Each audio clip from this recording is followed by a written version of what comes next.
द्वितीय विश्व युद्ध खत्म हो चुका है। तबाही का मंजर है चारों तरफ। सर्दी का मौसम है। इटली के छोटे से कस्बे लुसियाना में लोग क्रिसमस की तैयारियों में व्यस्त हैं। तभी अनुष्का नाम की छोटी सी लड़की दौड़ते हुए अपने पापा के पास आती है और कहती है, पापा, ईश्वर ने उसके साथ खेलने के लिए एक छोटी बहन को भेजा है। बात 9 दिसंबर 1946 की है, जब स्टेफनो मैनो और पाओलो मैनो के घर एक छोटी सी बच्ची ने जन्म लिया। इस बच्ची का नाम था सोनिया मैनो। नमस्कार, मैं हूं विवेक और आप देख रहे हैं कहानी वाला। आज हम बात करेंगे सोनिया गांधी के जीवन के सफ़र की। कैसे एक अति साधारण परिवार में पैदा हुई बच्ची भारत के सबसे शक्तिशाली परिवार की बहू बनी। आप लोगों से गुजारिश है, प्लीज़ चैनल को सब्सक्राइब कीजिए। आपको चैनल सब्सक्राइब करने में 2 सेकंड का समय नहीं लगेगा, लेकिन हमारे चैनल को ज़िंदा रखने के लिए बहुत ज़रूरी है। तो फिर पुनः आपसे इल्ज़ाम है कि आप चैनल को सब्सक्राइब कीजिए। बहुत कम लोगों को सोनिया गांधी के बारे में पता है। उनकी पसंद क्या है, उनकी नापसंद क्या है, उनकी विचारधारा क्या है। क्या वो एक वामपंथी हैं या अपने पिता की तरह ही दक्षिणपंथी हैं या लेफ्ट टू द सेंटर हैं। 21 साल की उम्र में वो तब भारत आई थी जब उन्होंने राजीव गांधी से विवाह किया था। वो फर्स्ट वर्ल्ड में रहती थी और थर्ड वर्ल्ड में आई थी। शीत युद्ध के दौरान विकसित देशों को फर्स्ट वर्ल्ड कहा जाता था और विकासशील देशों को तीसरी दुनिया का देश कहा जाता था। 2004 में फोर्ब्स मैगजीन ने उन्हें दुनिया की तीसरी सबसे शक्तिशाली महिला बताया था और 2007 में उनको 6ठा स्थान दिया था। 2008 में टाइम्स पत्रिका ने उन्हें विश्व की 100 सबसे प्रभावशाली महिलाओं में गिना था। सोनिया गांधी की कौन सी कहानी बताई जाए? वो कहानी कि एक इटालियन कैसे इस देश की सबसे ताकतवर नेता बनी, या एक नेता जिसने मरी हुई पार्टी में न केवल जान फूकी बल्कि उसे सत्ता भी वापस दिलवाई, या एक ऐसे नेता की कहानी जिसको प्रधानमंत्री पद दिया गया और उसने लेने से इनकार कर दिया। सोनिया गांधी 2 बहनें हैं, अनुष्का और नाडिया। बचपन में सोनिया कोई बहुत ब्रिलियंट स्टूडेंट नहीं थी। एक औसत से अच्छी स्टूडेंट ज़रूर कहा जा सकता है।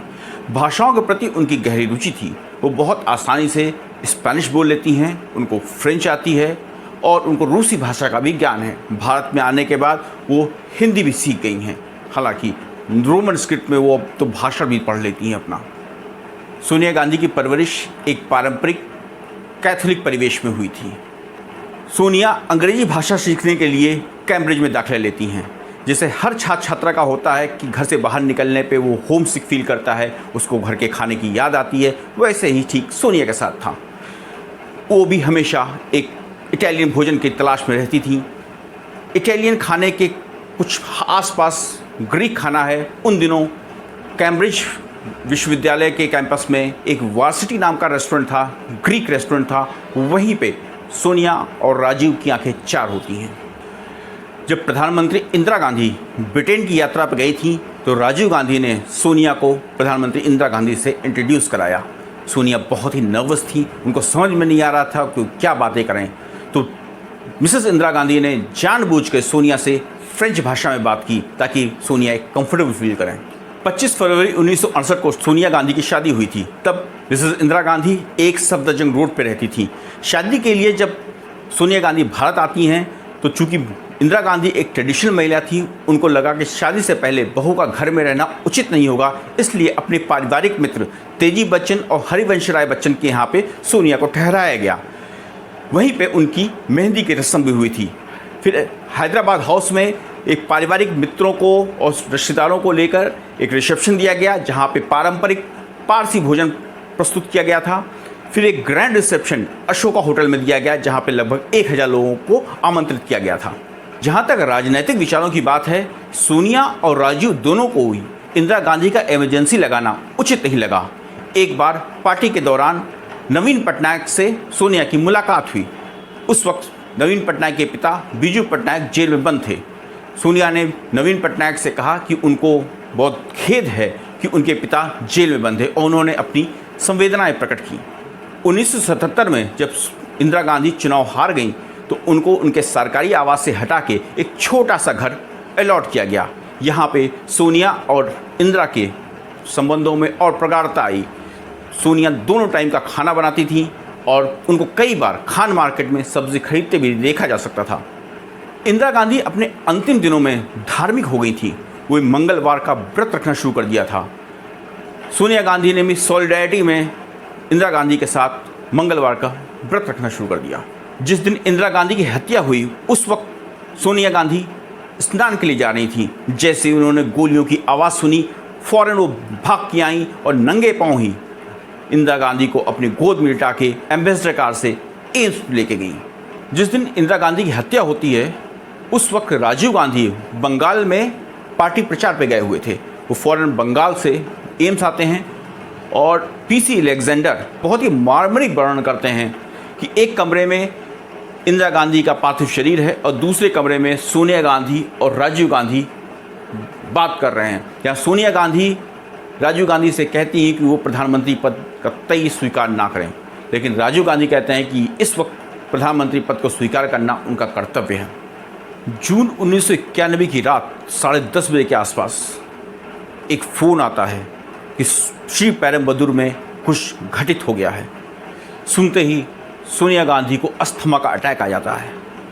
प्रियंका पास ही लेटी होती हैं, वो उठ के उनको दवाइयाँ देती हैं। अगले दिन सोनिया और प्रियंका श्री पेरुम्बदूर जाते हैं राजीव गांधी का पार्थिव शरीर लेने के लिए।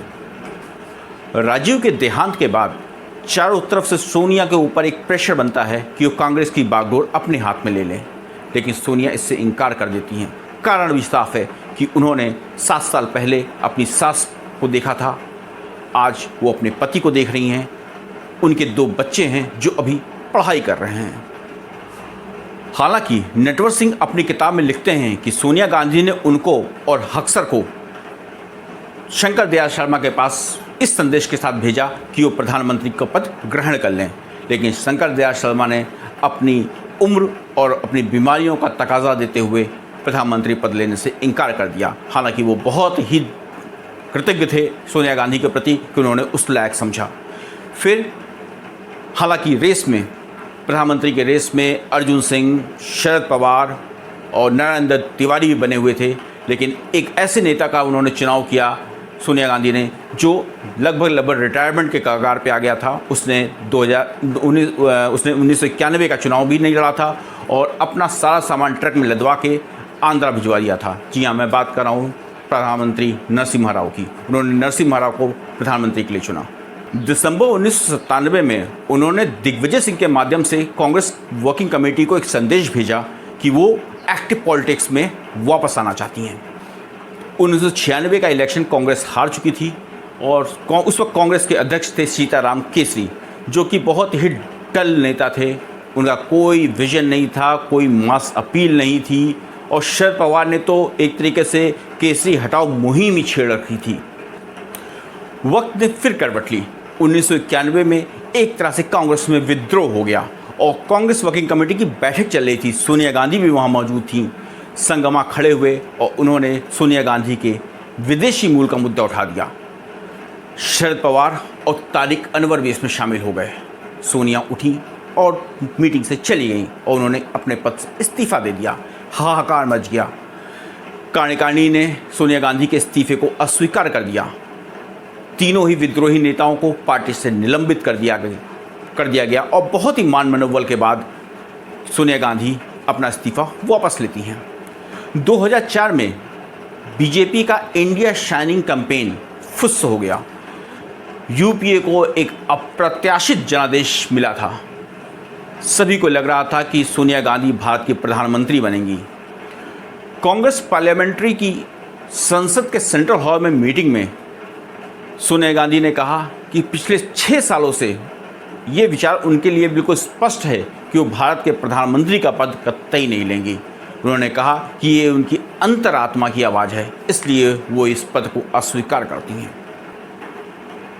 और अंत में आप लोगों से गुजारिश है कि चैनल को प्लीज़ प्लीज़ प्लीज़ सब्सक्राइब करें।